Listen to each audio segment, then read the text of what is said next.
I've always been skeptical when it comes to ghost stories, or anything paranormal for that matter. It's not that I don't think strange things happen, it's just that I've never had any real experiences myself. At least, that's what I used to say. But something happened a couple of years ago that I still can't explain. I haven't really talked about it much, and maybe that's because I've been trying to convince myself it didn't happen the way I remember. But every time I close my eyes, it comes back, and the more I think about it, the more real it feels. It started with a phone call. My uncle, who lives up in the mountains of Vermont, had a heart attack. He was stable, but the doctor said he couldn't live alone anymore. My dad asked if I could go up there for a few days, help him get his affairs in order, and bring him back to stay with us until we figured out something more permanent. I didn't hesitate. My uncle was always the quiet, kind type, and he'd helped me out more than a few times when I needed it. I owed him, and besides, a few days in the mountains sounded like a nice break.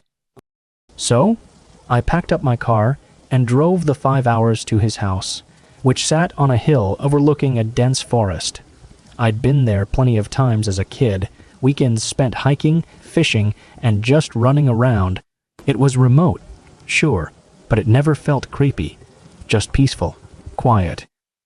When I arrived, the house looked the same as it always had, a little run-down but cozy, with its old wood siding and the porch swing that creaked when the wind blew just right. The air smelled like pine, and the sun was low in the sky, casting long shadows across the yard. Inside, everything was just as I remembered it.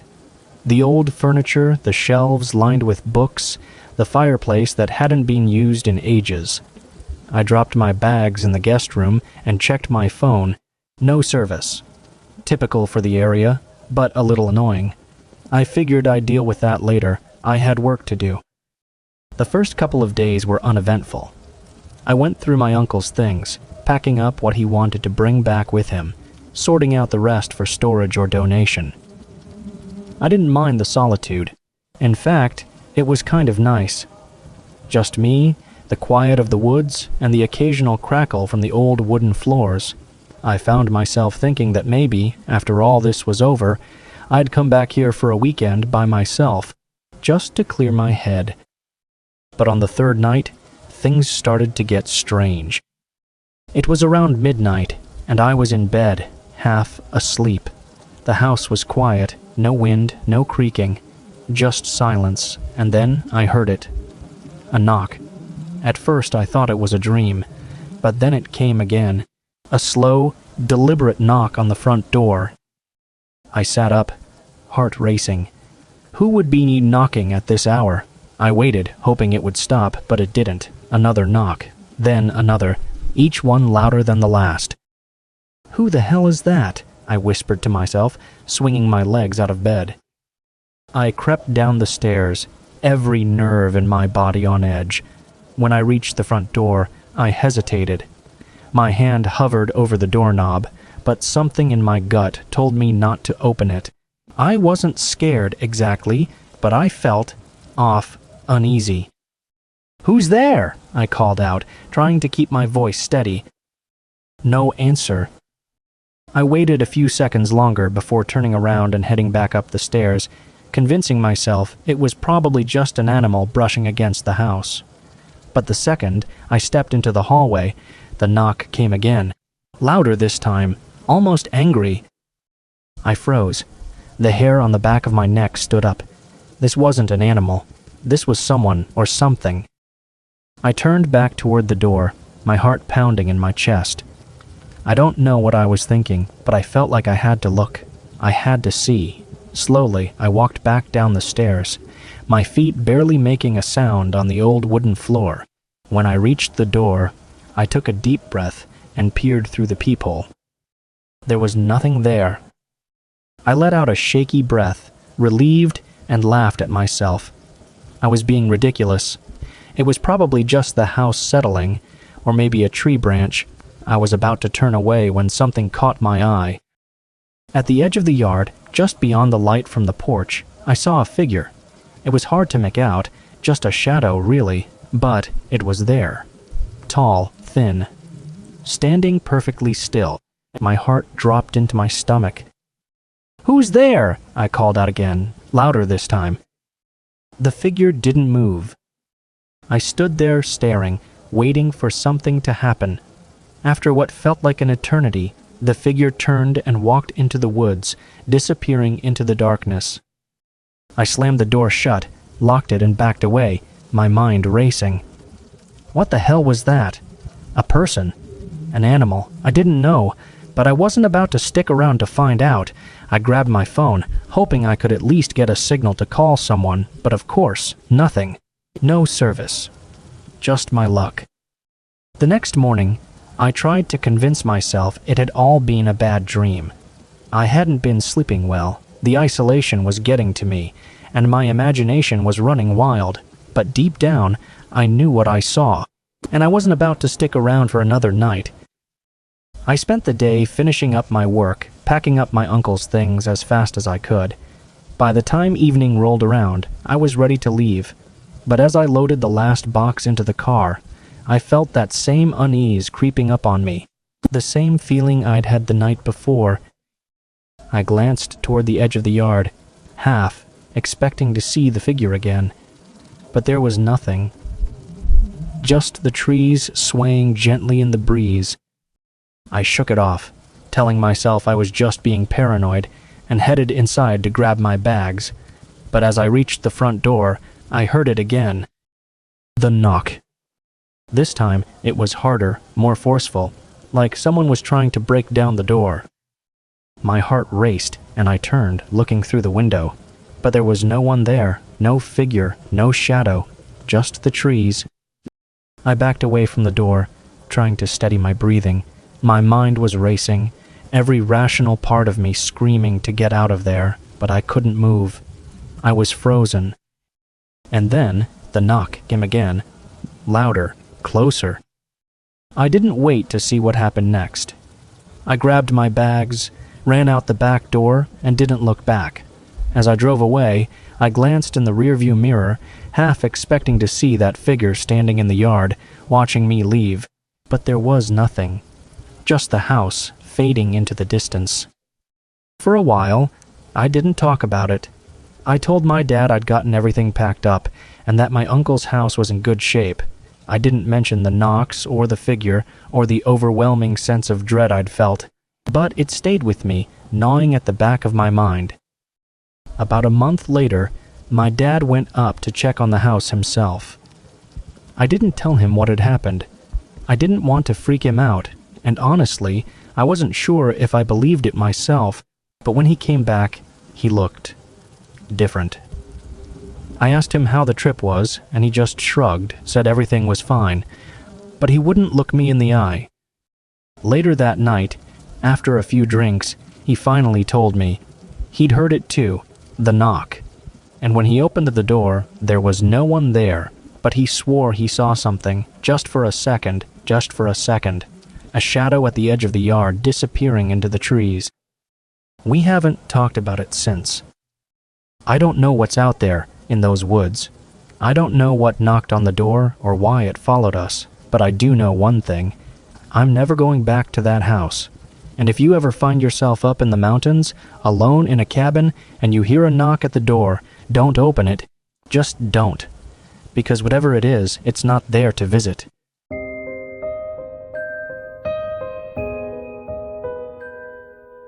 You know that feeling when everything seems fine, yet something in your gut tells you otherwise. Like the air around you feels heavier. I never believed in stuff like that until it happened to me. It was the summer of 2003, and I had just moved back to my small hometown after years away at college. I had no big plans for my life, just taking it one day at a time. I had no reason to be worried about anything. But that's the thing with these kinds of stories, isn't it? You never see it coming. The town was quiet, as usual, and everyone knew each other's business. The gossip mill had it that Old Man Miller's house, the abandoned one on Ridge Street, was finally sold. As a kid, we all stayed away from that place. Something about it always felt wrong. No one had lived there for years, and some kids swore they'd seen shadows moving in the windows when the house was supposed to be empty. Of course, we all laughed it off. Kids make up things, right? I didn't pay it much attention until the night I walked past it on my way home from a friend's place. The first time I noticed it, I was heading home late. The moonlight reflected off the windows of the house, giving it an eerie glow. I had walked that route countless times, but that night, I swear it was like the house was looking at me. The windows were dark, but it felt like something was just watching. I shook off the feeling and hurried past, convincing myself it was just my overactive imagination. I mean, houses can't watch people. Or so I thought. A week later, while passing by the house again, I noticed something different. One of the upstairs windows was open. A curtain was fluttering in the breeze, and I could have sworn I saw someone standing there, staring down at me. I stopped in my tracks, squinting to get a better look. But as soon as I focused, the figure moved away from the window, disappearing into the darkness. I told myself it must be the new owners getting settled in. But deep down, something about it felt wrong. That house had been empty for years. No one in town had seen a moving truck, and nobody had mentioned meeting the new residents. I chalked it up to the late hour and decided not to linger. The following nights became strange. Each time I walked by, there were more subtle changes. The curtains were sometimes drawn, other times they were wide open, as if someone was inviting me to look inside. One night, I heard faint whispers, like a distant conversation, but no one was ever there. Not that I could see, anyway. The tension built slowly. Each night, I would quicken my pace as I neared the house. There was always something new, an open door, a flickering light, shadows shifting inside the windows, but never any sign of who or what was inside. And then, things started happening inside my own home. At first, it was small things. Keys not where I left them, a chair pulled out from the table when I was sure I had pushed it in. But soon I began waking up in the middle of the night, heart pounding in my chest, feeling like someone had been in my room. The air felt thick, like it was pressing down on me, and always that strange feeling like I was being watched. I tried to brush it off, but one night things escalated. I woke up to the sound of my bedroom door creaking open, slowly. My breath caught in my throat as I lay frozen in bed. I could hear soft footsteps on the hardwood floor, inching closer and closer and closer and closer. My eyes strained in the darkness, searching for movement, but there was nothing, just the sound of those steps getting nearer. I fumbled for the lamp on my nightstand, desperate to flood the room with light, but before I could reach it, the footsteps stopped, right by my bed. I could feel it there, just inches away, but I couldn't see a thing. My hand hovered over the lamp's switch, trembling. And then I heard it. A whisper, close to my ear. "Come back."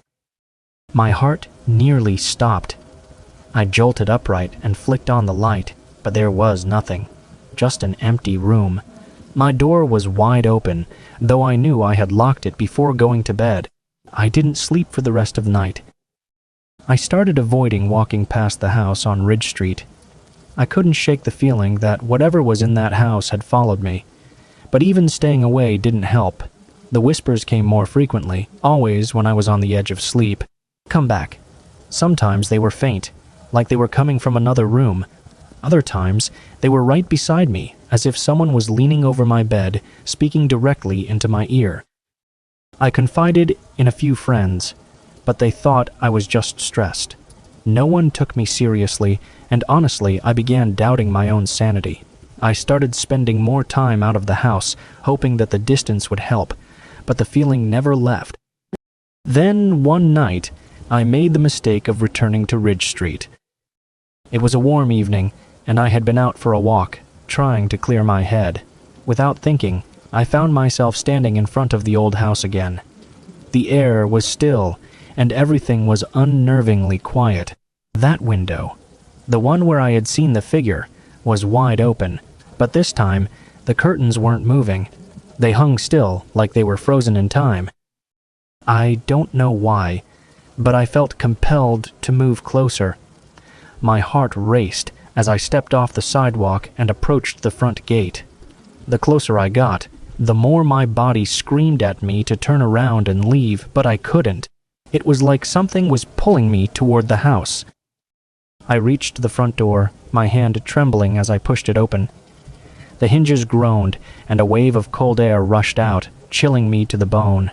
The house smelled damp and musty, like it hadn't been touched in years. But the lights were on, flickering slightly, casting strange shadows on the walls. I don't know what possessed me to go inside, but I did. The floorboards creaked under my feet as I made my way down the hallway. Every instinct told me to leave, but I kept walking.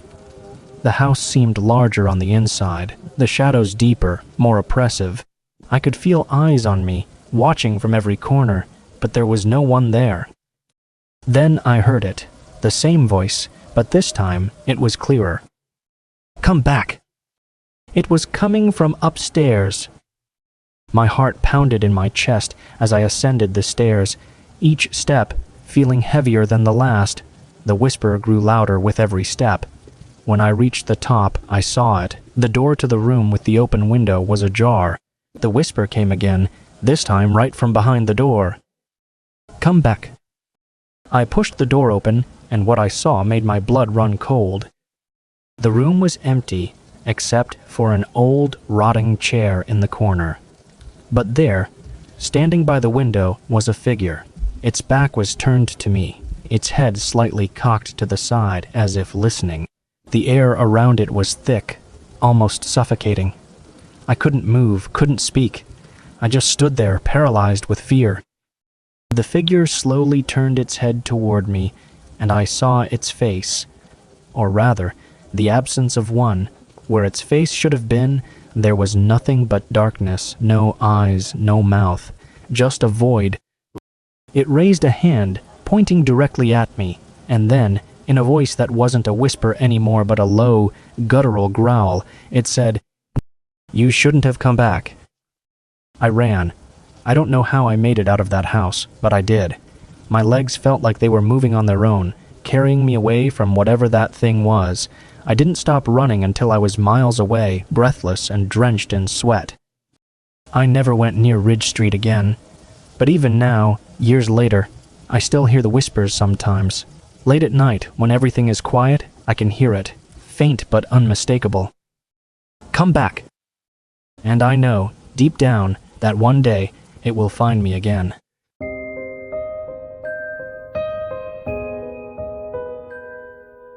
It started with the door. I know that sounds cliché, like one of those old horror movies where something is lurking in the basement. But I promise you, this is different, because what happened wasn't just about what was behind the door. It was about the way it made me feel. It was like the door was alive and somehow it knew me. I moved into the house 6 months ago, right after my divorce. I needed a fresh start, a quiet place where I could get my life together. The house was perfect, or so I thought. It was an old Victorian style home, a bit run down but full of character.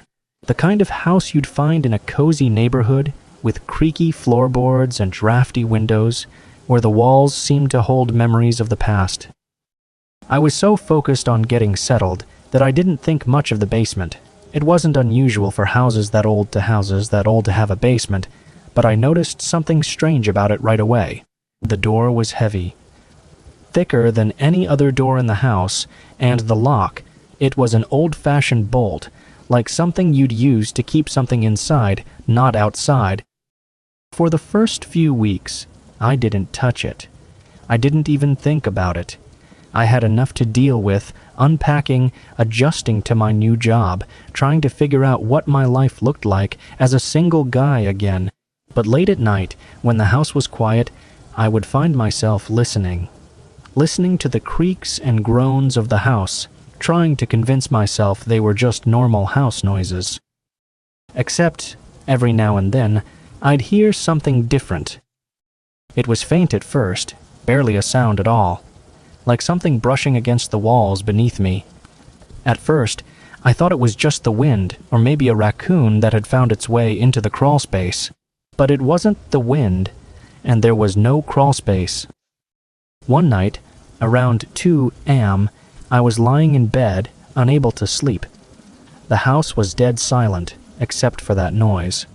It was louder now, unmistakable. Something was moving downstairs. I sat up, listening, and felt my heart race as I heard it again. A slow, deliberate sound, like someone dragging their fingertips along the walls of the basement. I told myself not to be ridiculous. It was probably just the house settling, I thought, or maybe a pipe. I forced myself to relax and eventually drifted off to sleep. But it didn't stop. Over the next few days, the noise became more frequent. I started avoiding the basement door altogether, not because I was scared, I told myself, but because I was busy. Still, it was hard to ignore the way it made me feel. Every time I walked past that door, I got a chill. Like something was watching me from the other side. Then one night, I couldn't take it anymore. It was around midnight when I heard it again.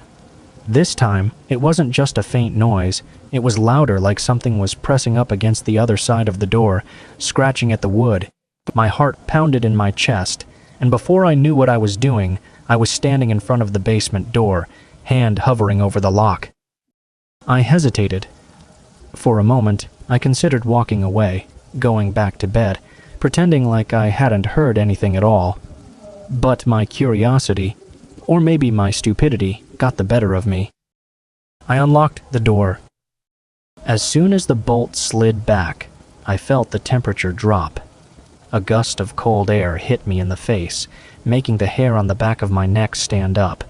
I pulled the door open slowly, my hand shaking, and stared down the dark staircase that led into the basement. At first, I saw nothing, just blackness. I fumbled for the light switch, flipping it on with a soft click. The bulb hanging from the ceiling flickered to life, casting long, eerie shadows across the room.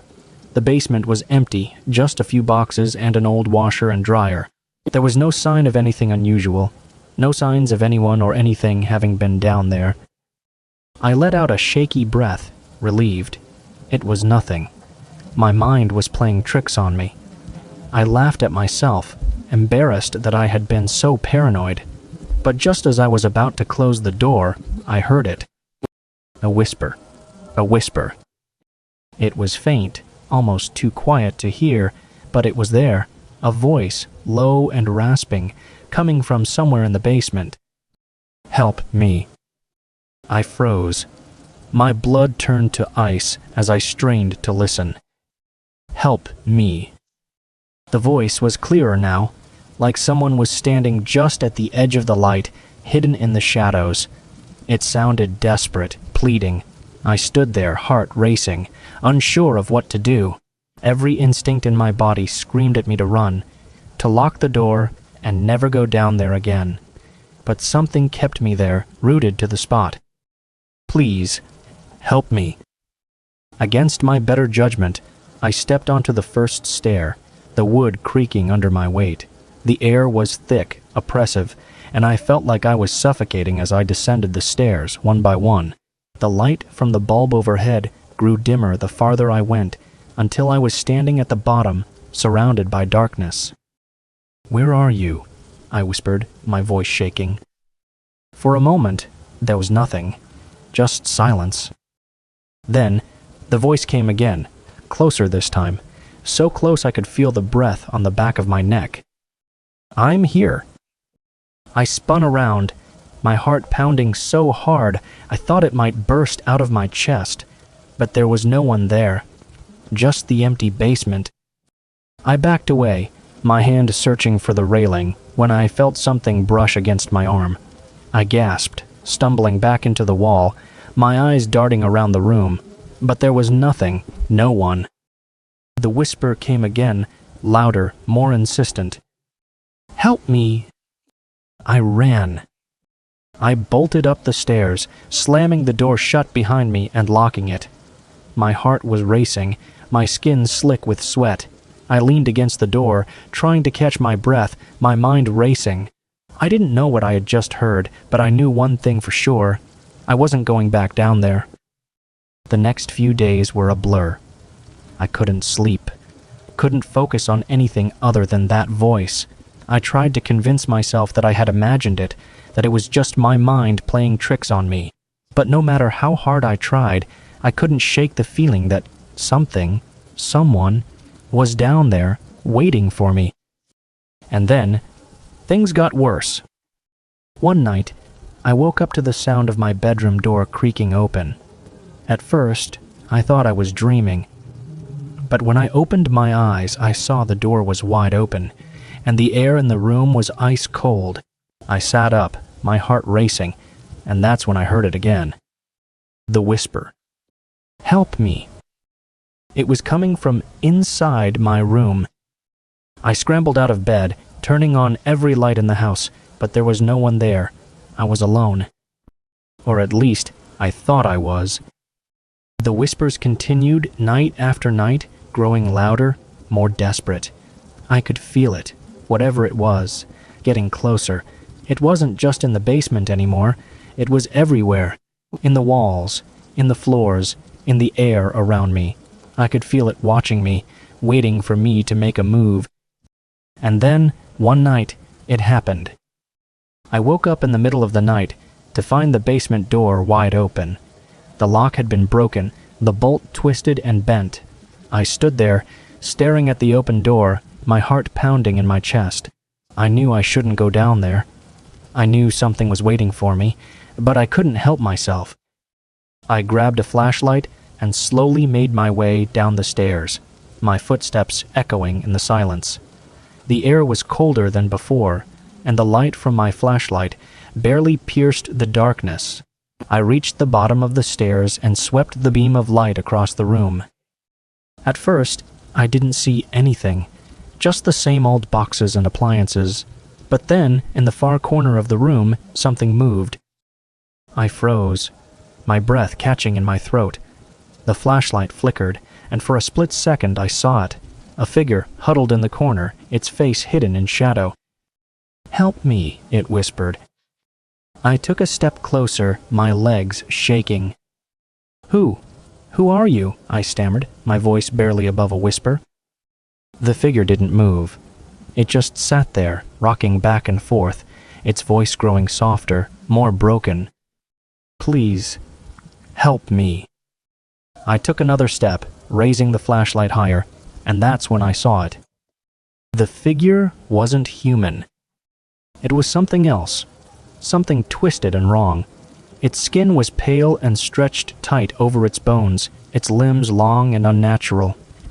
Its eyes, if you could call them that, were nothing more than empty, black voids staring straight through me.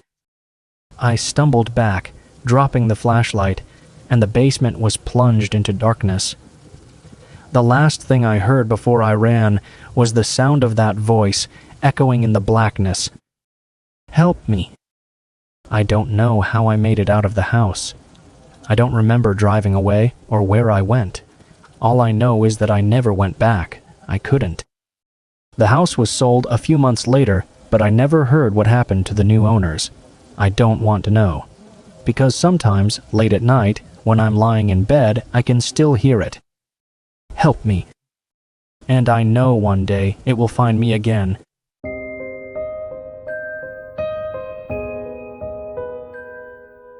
It all started innocently enough. It always does, doesn't it? Moving into a new place, fresh start, and all that. I'd been living in a cramped apartment for years, so when I found an old house for rent just outside of town, it seemed like the perfect opportunity. The house was big. Too big, really, for one person, but the rent was dirt cheap. I should have wondered why. The place had character, though. You know the kind of house I mean. Victorian style, tall ceilings, creaky wooden floors, the kind of house where every step echoes, and it feels like the walls are listening. It even had a little attic. Not the kind you climb into with a rickety ladder, but a full, walk-up attic. I remember thinking how cool it would be to have all that extra storage space. Little did I know, there were some things up there that should have stayed hidden. The first few weeks were fine.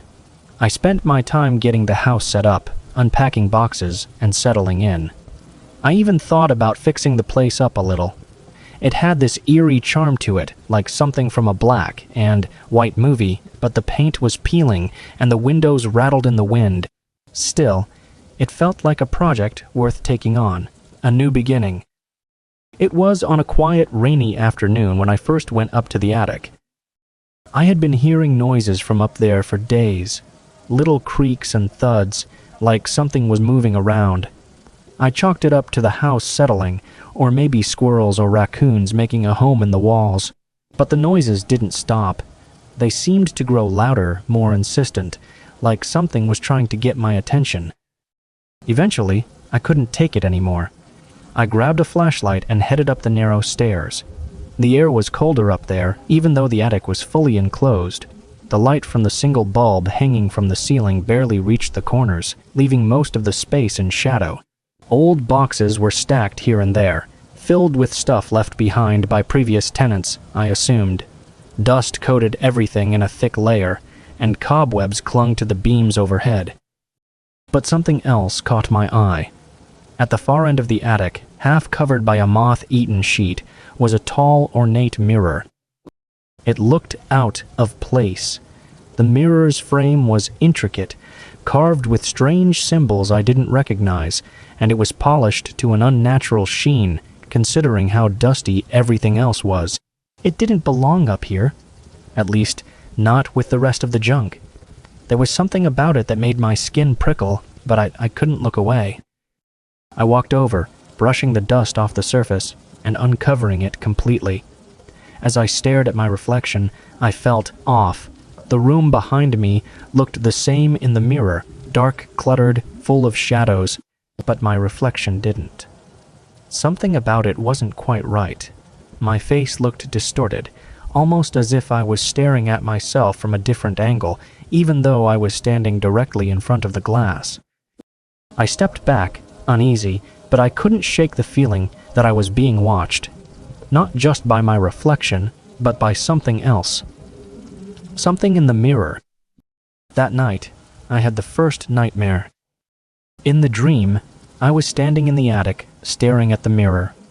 My reflection was there, but it wasn't me. It smiled, a twisted, unnatural smile, and then it stepped out of the mirror. I couldn't move, couldn't scream as it walked toward me, its eyes hollow and black. It reached out, cold fingers brushing my face, and then everything went dark. I woke up drenched in sweat, heart pounding in my chest. I told myself it was just a nightmare, just my mind playing tricks on me. But deep down, I knew it was more than that. I didn't go back to the attic for a few days, but the house felt different after that. Heavier, like the air itself was thicker, harder to breathe. At night, I would hear faint footsteps above me. Not the creaks of the house settling, but actual footsteps, like someone was walking around in the attic. I tried to ignore it, but the sounds grew louder. Closer, until it felt like they were right outside my bedroom door. One night, the sound of footsteps stopped, replaced by something worse. I was lying in bed, trying to sleep, when I heard it. Soft, almost imperceptible at first, but unmistakable. A whisper. My blood turned to ice. The voice was faint, but it was there, coming from somewhere above me. "Come see." I bolted upright, my heart hammering in my chest. I didn't want to believe it, but I had heard it. The voice was clear, and it was coming from the attic. I grabbed the flashlight and headed up the stairs, heart racing, palms slick with sweat. As I reached the top, the door to the attic creaked open, as if it had been waiting for me. The room was dark, save for the faint glow of the flashlight beam cutting through the dust.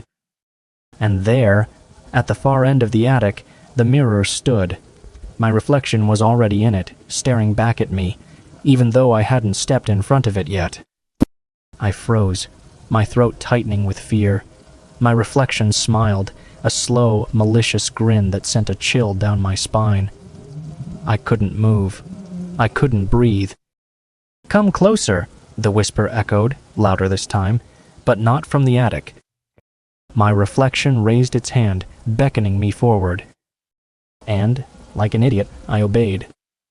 I stepped closer to the mirror, my feet moving on their own.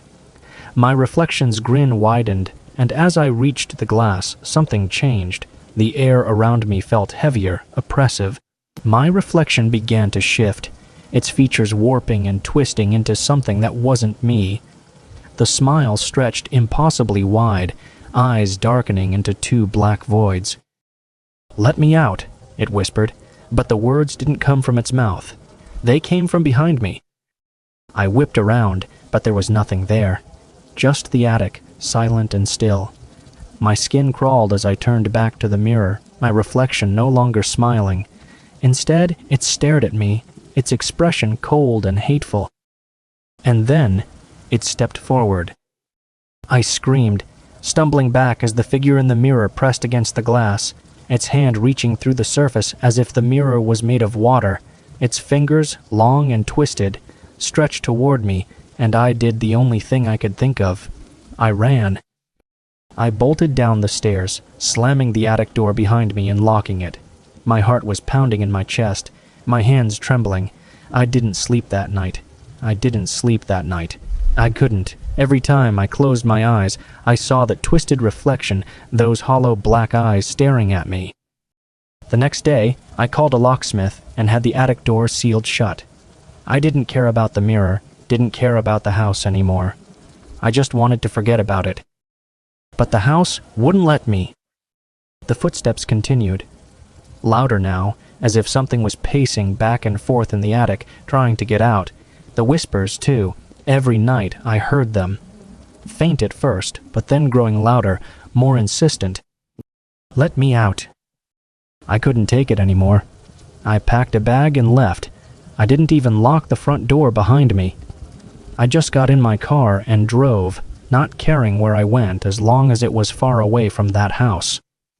It's been weeks now, and I haven't gone back. But the thing is, I can still hear it, the whisper. Even now, as I sit here in this motel room, miles away from that cursed house, I can hear it. Let me out.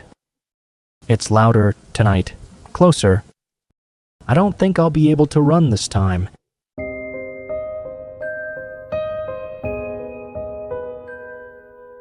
You ever have one of those nights where everything feels just a little off?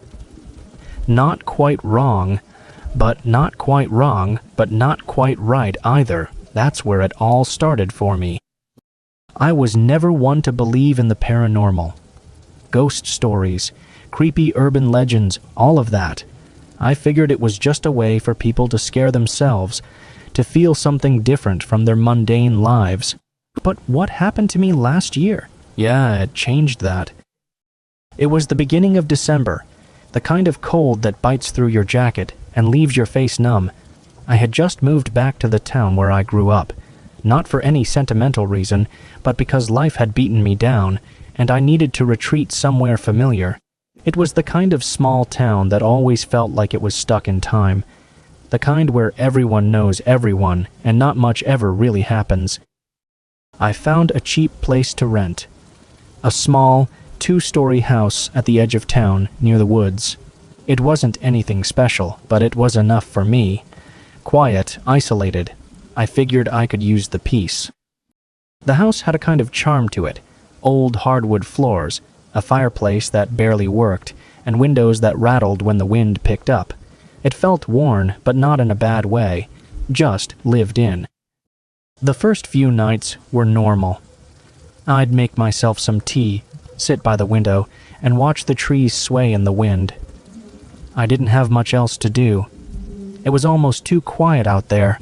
The kind of quiet where you notice every little sound, creaking floorboards, the wind brushing against the walls, the distant hoot of an owl. All things that should felt comforting but instead felt just a little too sharp, a little too deliberate. Then, one night, something changed. It was around 3:15, I remember because I looked at the clock the moment I heard it. A knock.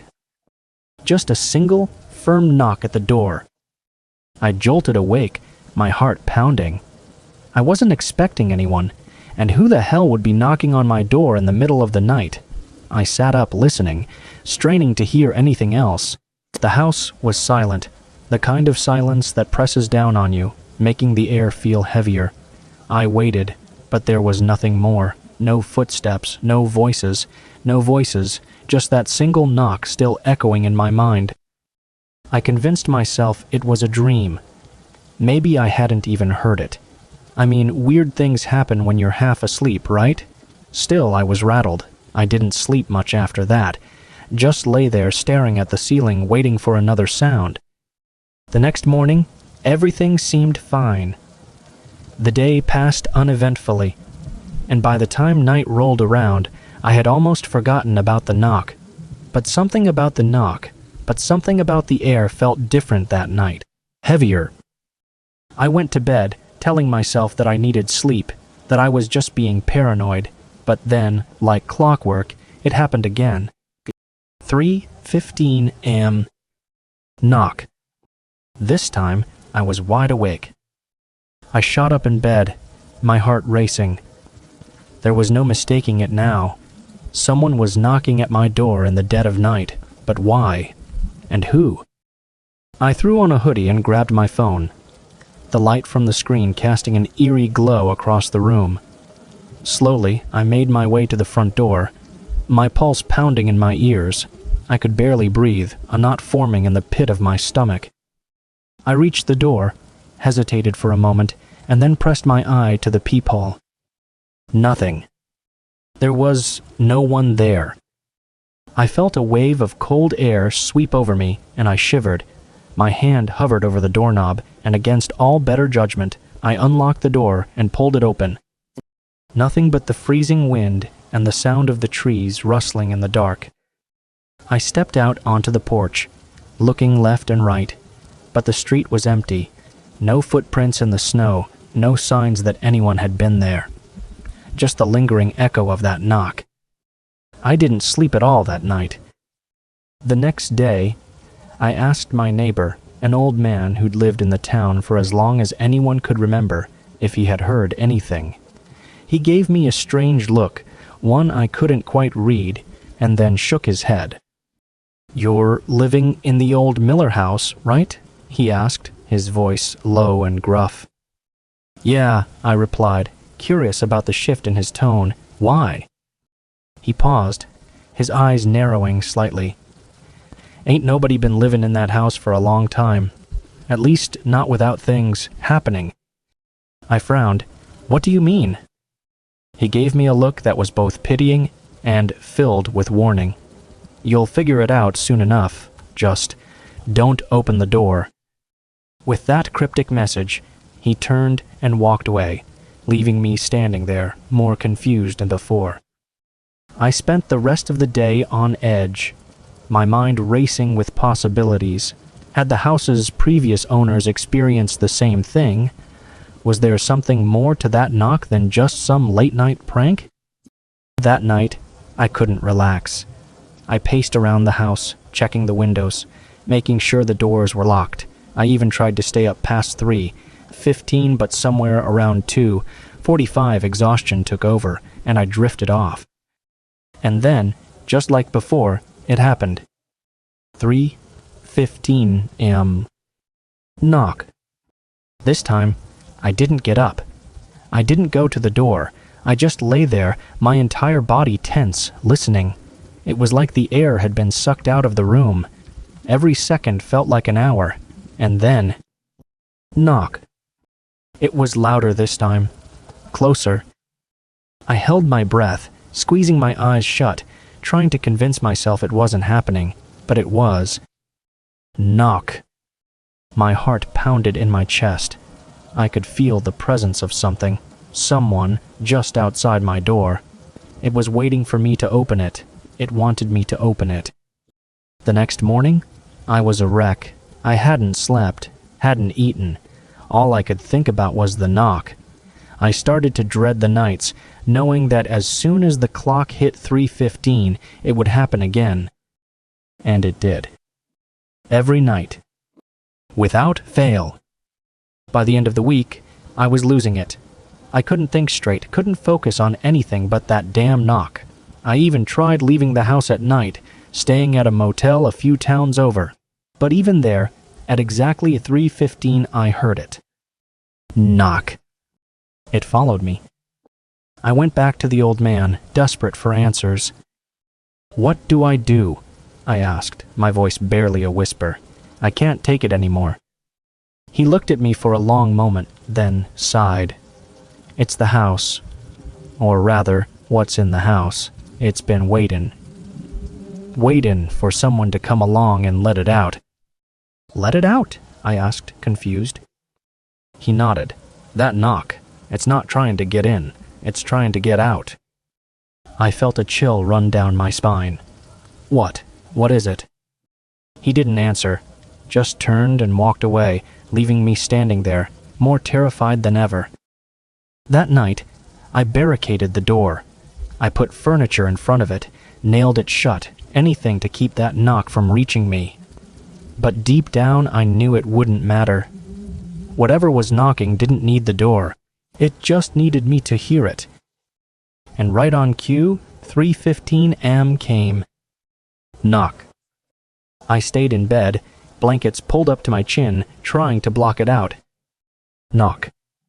The sound echoed through the house, louder this time, angrier. Knock. It was inside now.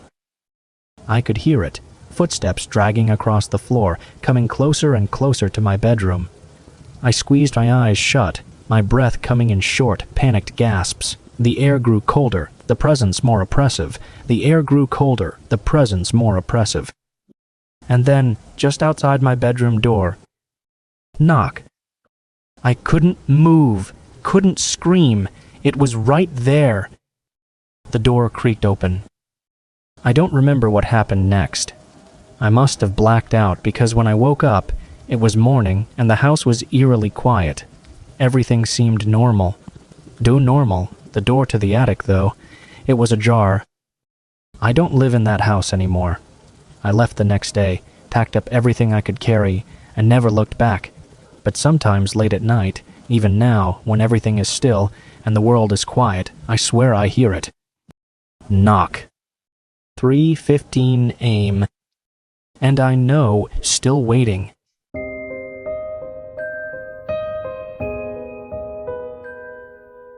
Do you ever get that feeling when you're driving down a road you've been on 1,000 times, but for some reason it feels different, like you've missed something, or there's a turn you never noticed before? That's what happened to me, and it changed everything. It started last summer.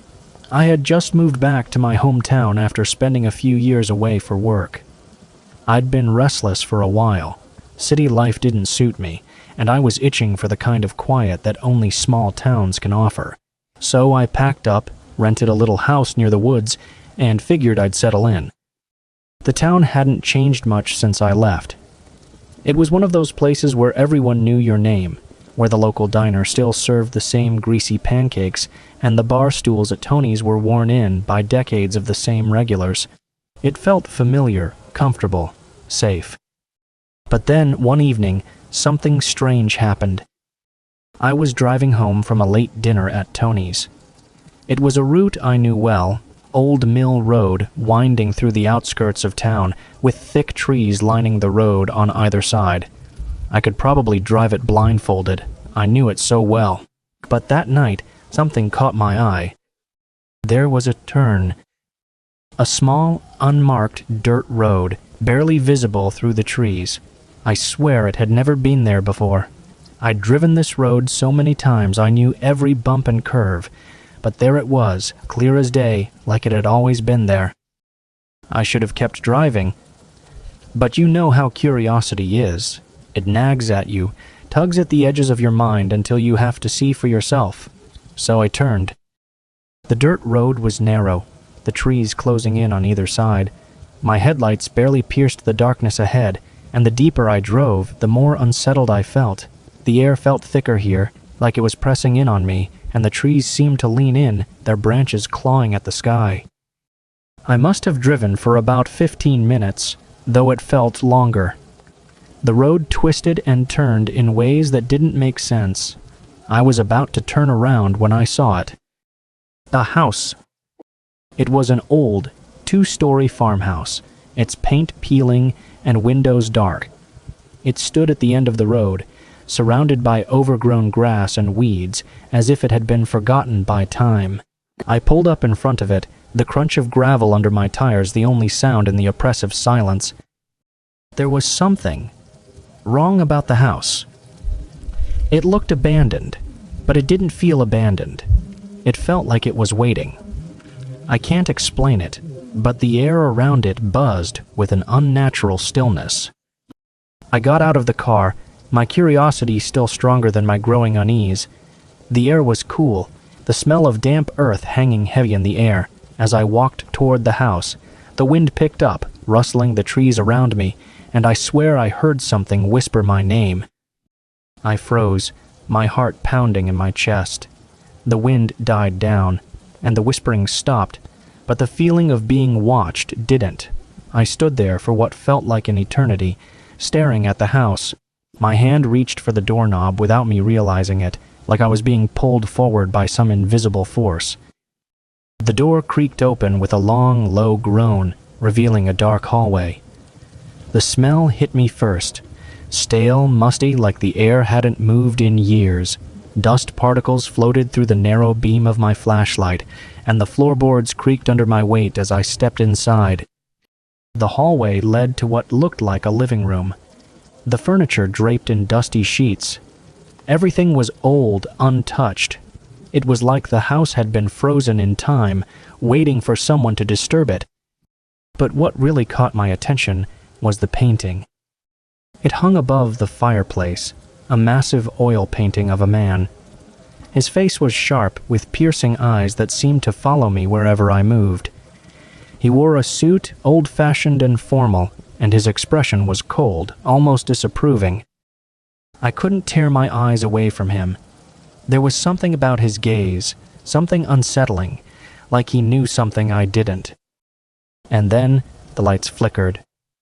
I jumped, whipping my flashlight toward the ceiling.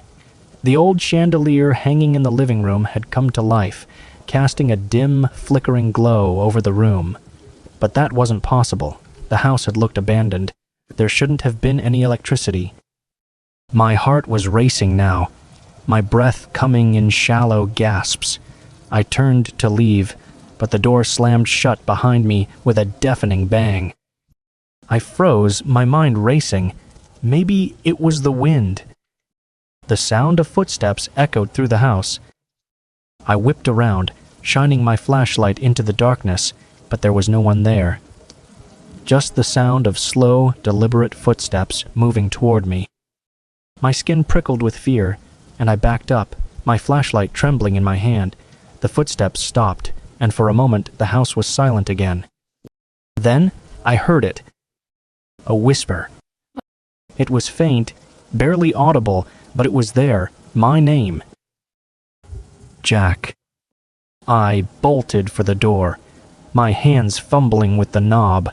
It wouldn't budge. I yanked on it, but it was like the door was stuck, sealed shut.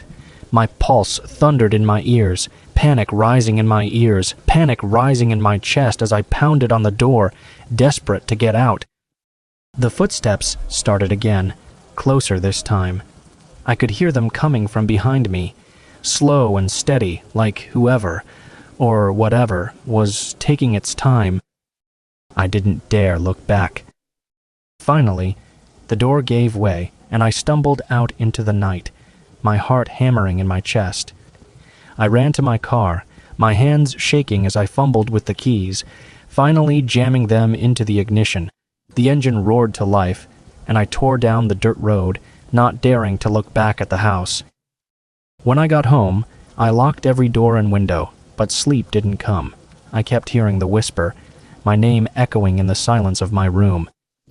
The next day, I couldn't shake the feeling of dread that hung over me. I tried to go about my day, but my thoughts kept drifting back to the house, that painting, those footsteps. I had to know more. I went to the town library, digging through old records, asking around. Most people didn't remember the house, or, if they did, they seemed reluctant to talk about it. But I finally found something, an old newspaper clipping from the 1930s. The house had belonged to a man named Samuel Granger. He was a local businessman, wealthy, respected. But something had happened. The article was vague, but it mentioned that his wife had disappeared under mysterious circumstances, and not long after, Granger himself vanished. The house had been abandoned ever since. I didn't want to believe it, but everything pointed to that house. Whatever had happened there had left a mark, something that still lingered, waiting to be found. That night, the knock came. It was around midnight. I was sitting in my living room, trying to shake off the feeling that I was being watched when I heard it. 3 sharp knocks on my front door. My heart leapt into my throat. I got up slowly, my legs feeling like lead, and walked toward the door. The knocks came again, louder, more insistent. I looked through the peephole, but there was no one there.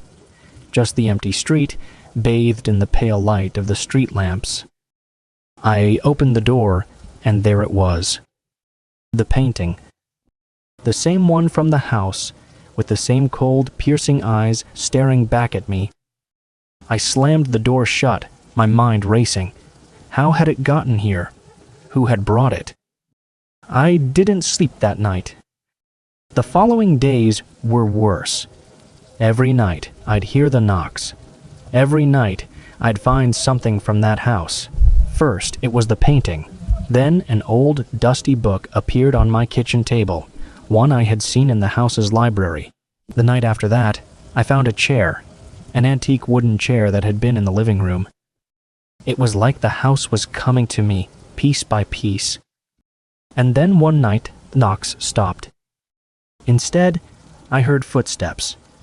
Slow, deliberate footsteps moving through my house, coming closer to my bedroom.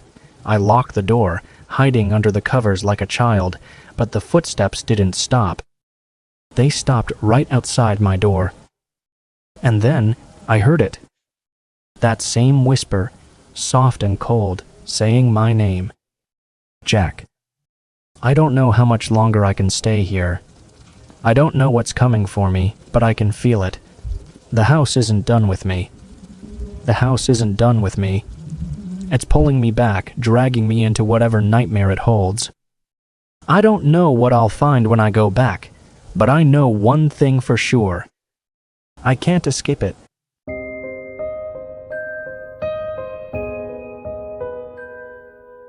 Have you ever received a call from someone you know couldn't be alive? I never believed in ghosts, not really. I always thought it was just some overactive imaginations, urban legends to scare kids. But then one night my phone rang, and everything changed. It was last November, cold and quiet. I was living alone in a small town, working a job that let me work from home, which was great because I didn't care much for socializing. The town itself was ordinary enough, a place where people kept to themselves, but there was something about the quiet that felt heavier when the sun went down. I had just gotten comfortable in my new place after a long day of work, wrapped in a blanket on the couch, watching some rerun on TV. It was almost midnight, and I was thinking about heading to bed. That's when my phone rang. I remember glancing at the screen, expecting some spam call or maybe a wrong number, but when I saw the name, my heart stopped for a second. It was my friend David. The thing is, David had been dead for 6 months. He'd died in a car accident last spring, and I'd been at his funeral. I stood there, staring at my phone, feeling my skin prickle, my heart racing. I didn't answer. How could I? I figured it was just a glitch. Maybe someone else had his number, or my phone was malfunctioning. But then it rang again, and this time I couldn't ignore it. Against all better judgment, I answered. Hello? Hello? For a few seconds, there was nothing but static. My hand was shaking as I pressed the phone closer to my ear, trying to make sense of what I was hearing. Then, through the crackling noise, I heard a voice, faint and distant, but unmistakable. "Hey, it's me!" I froze. It was David. His voice sounded exactly like I remembered, casual, calm, like he hadn't been gone for half a year. But it was wrong. He was dead, I knew that, yet here he was, speaking to me like nothing had happened. "David?" I whispered, my voice barely working. This isn't possible."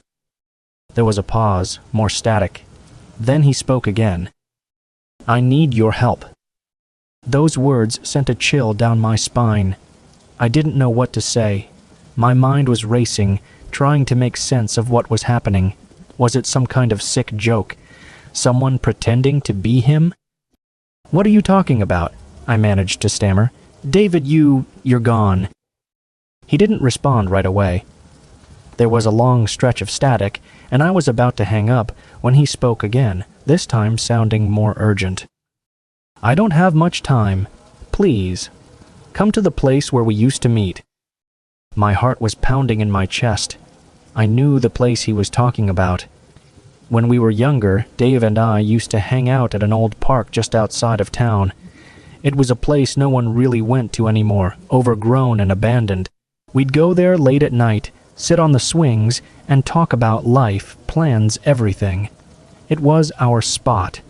But why would he be asking me to go there now? How could he? "David, what's going on? This doesn't make any sense." Another crackle of static, and then the line went dead.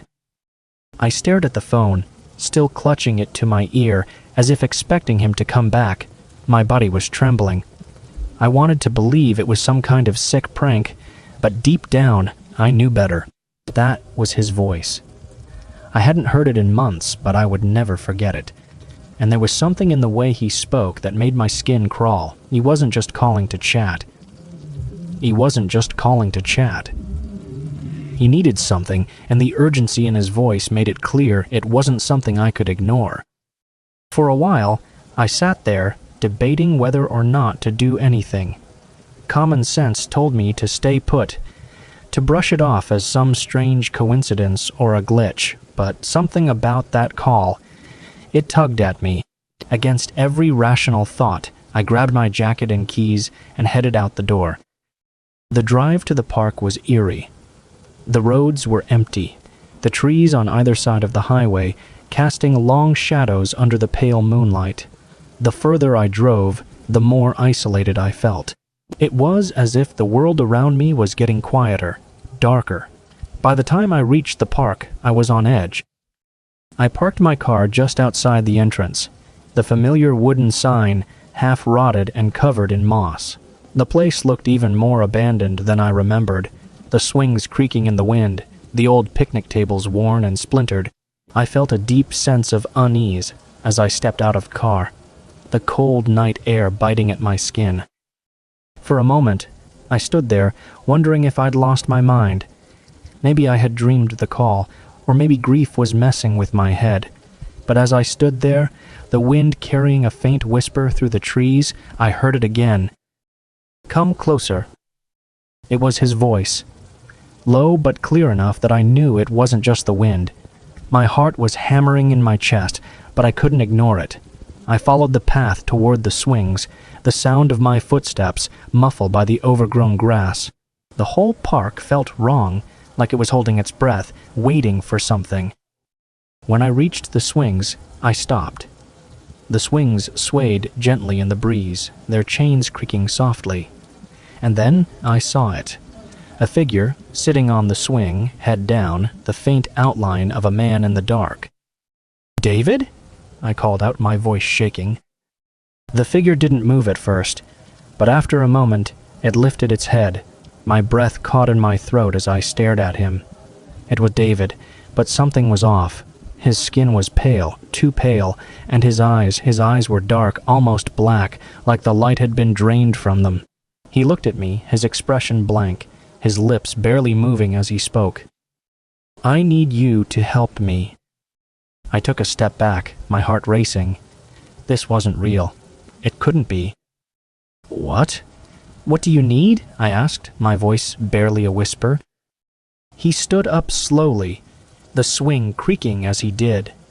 There was something wrong with the way he moved, stiff and unnatural, like he hadn't walked in a long time. He stepped closer, his dark eyes fixed on me. "They won't let me go," he said, his voice low and distant. "I'm stuck. You have to help me." I didn't understand. None of this made any sense. I wanted to run, to get away from whatever this was, but my feet were rooted to the ground.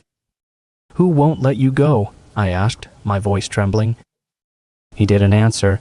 Instead, he reached out, his cold fingers brushing against my arm.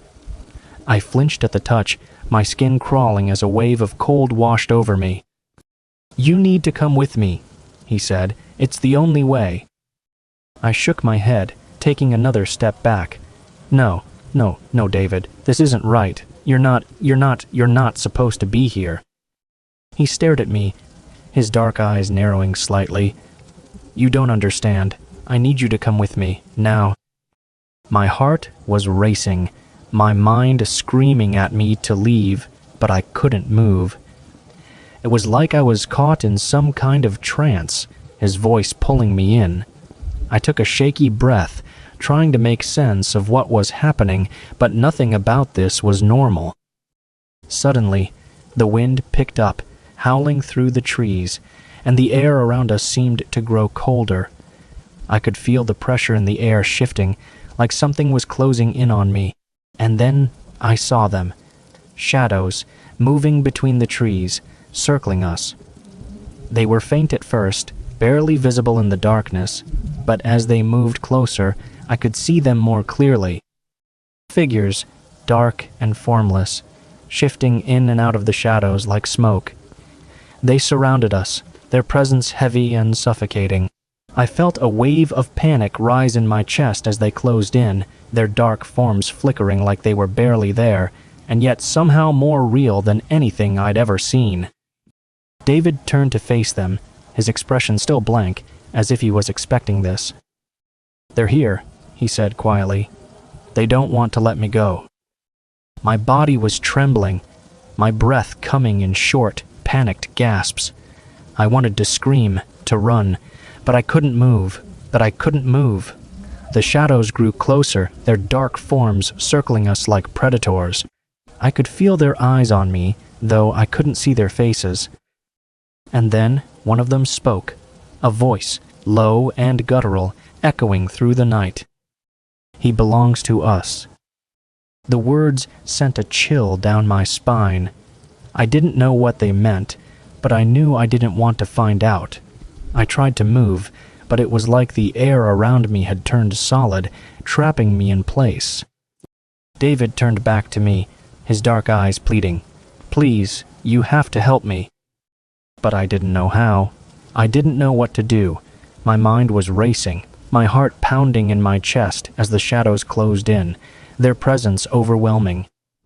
And then, just as suddenly as it had begun, everything went silent. The shadows stopped moving, their dark forms flickering for a moment before they vanished, melting back into the night. The wind died down, the air growing still once more. I was left standing there, alone in the park, my heart still racing, my breath coming in short, shallow gasps.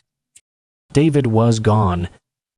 I looked around, but there was no sign of him, no sign of the shadows or whatever they had been. It was as if none of it had happened, but I knew it had. I could still feel the cold, still hear the echoes of their voices in the back of my mind. I left the park that night, but I've never been the same. I still don't know what I saw, what really happened. But every night, when the wind picks up and the shadows grow long, I can still hear David's voice. "I need your help." And I know, deep down, that one day, he'll come back for me.